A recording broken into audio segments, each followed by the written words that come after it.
Have you noticed it too? Something about this World Cup feels different. Not one match, not one result, everything. Germany losing a penalty shootout for the first time in their history. The Netherlands going out before the last 16 for the first time ever. A 40-year-old goalkeeper from an island of 500,000 people becoming more famous than superstars. Teenagers breaking records that had stood since Pelé. Any one of those on its own would be a story. All of them in a single month? That's not a coincidence, that's a shift. So, let's answer the question properly. Why does this World Cup feel unlike any tournament that came before it? There are 4 reasons, and the last one is the biggest. Let's go. Reason 1. The rules of the game changed before a single ball was kicked. This is the largest World Cup ever played. 48 teams instead of 32, 104 matches instead of 64, 39 days of football across 3 countries, the United States, Canada, and Mexico.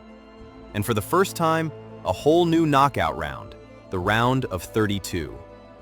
Now, here's what the skeptics predicted: a watered-down tournament, easy groups, boring mismatches, a gentle stroll for the Giants into the knockout rounds. What we got was the exact opposite. The group stage produced 215 goals, and because 32 of the 48 teams advance, a single point can keep an underdog's dream alive. That math rewards the brave, the disciplined, the teams with nothing to lose, and it drops the Giants into knockout football earlier against opponents they've never had to take seriously before. One bad afternoon, and you're gone. Which brings us to reason 2. The Giants stopped looking unbeatable. And the evidence isn't subtle.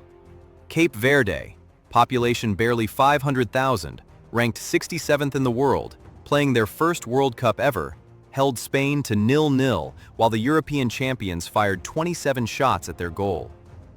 Then Paraguay knocked out Germany, the 4-time champions losing a World Cup shootout for the first time in their history. Then Morocco eliminated the Netherlands, sending a 3-time finalist home before the round of 16 for the first time ever.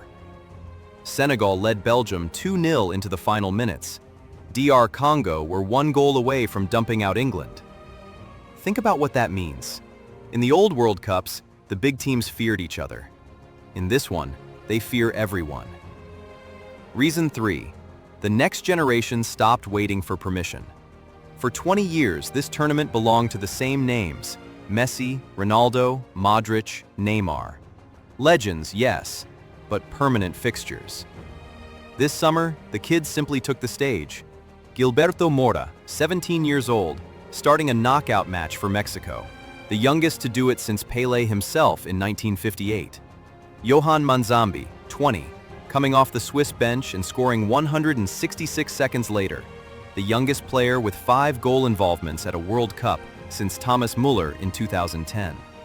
Lamine Yamal, dancing through defenses and telling reporters the World Cup starts now.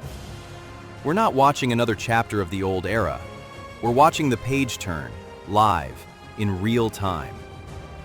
And reason 4, the biggest one. The rest of the world has caught up.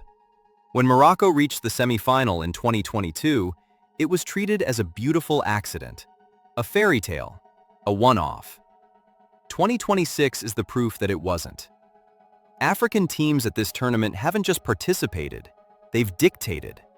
Morocco outplayed the Netherlands for 120 minutes and deserved every bit of their win. Cape Verde went home unbeaten in regulation, one of the most loved teams in tournament memory.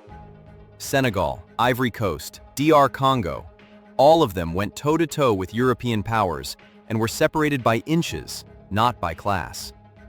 Years of investment in academies, in youth development, in coaching, it's all arriving at once.